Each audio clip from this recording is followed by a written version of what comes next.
ఈ యొక్క ఉదయకాల సమయంలో ప్రభువు నామమున మీ అందరికీ నా యొక్క నిండు వందనాలు. గడిచిన 3 రోజులుగా మనము నిస్వార్థమైన జీవితం అనే అంశాన్ని గురించి మనము ఆలోచన చేస్తున్నాం.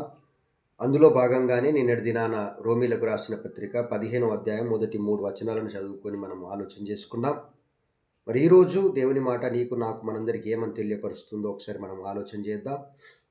మొదటి కొరింథీ 10వ అధ్యాయము 33వ వచనంలో ఒక చక్కటి మాట రాయబడింది.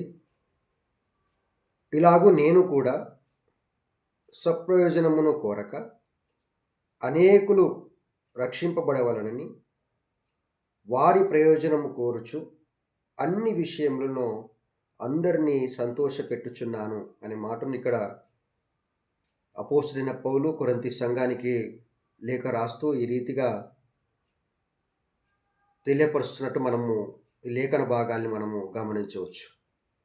అందుకనే ఇలాగూ నేను కూడా అనే మాటను, ఈ మాటలు వింటున్న మనము, క్రీస్తును అంగీకరించిన మనం అందరం కూడా అపోస్తలుడైన పౌలు ఏ రీతిగా అయితే అనుకుంటున్నాడో మన జీవితాల్లో మనం కూడా అదే రీతిగా అనుకునే వారిగా ఉండాలి.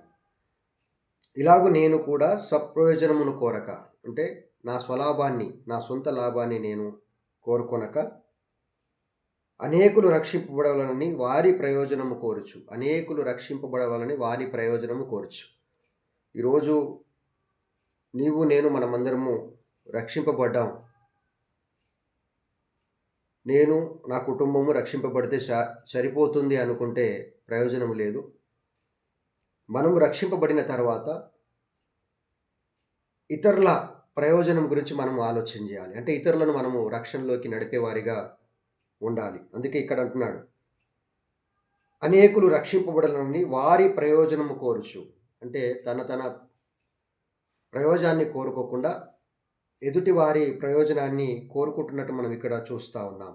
అన్ని విషయములలో అందరినీ సంతోషపెట్టుచున్నాను. అన్ని విషయములలో అపోస్తలుడైన పౌలు గారు ఎలా ఉన్నాడంటే అందరినీ సంతోషపరిచేవారిగా ఉన్నారు. ఈరోజు నీవు నేను ఈ మాటలు వింటున్న మనమందరం కూడా మనం ఆలోచన చేయాల్సిన విషయం ఏంటంటే మనం రక్షింపబడాలి, ఇతరులను రక్షణలోకి నడపాలి, మనము సంతోషంగా ఉండాలి, ఇతరులను సంతోషపరిచేవారిగా ఉండాలి. కాబట్టి ఈరోజు నేను నా కుటుంబము రక్షింపబడింది, నేను నిత్య జీవంలోకి వెళ్తాను అని అనుకుంటే అది పొరపాటు.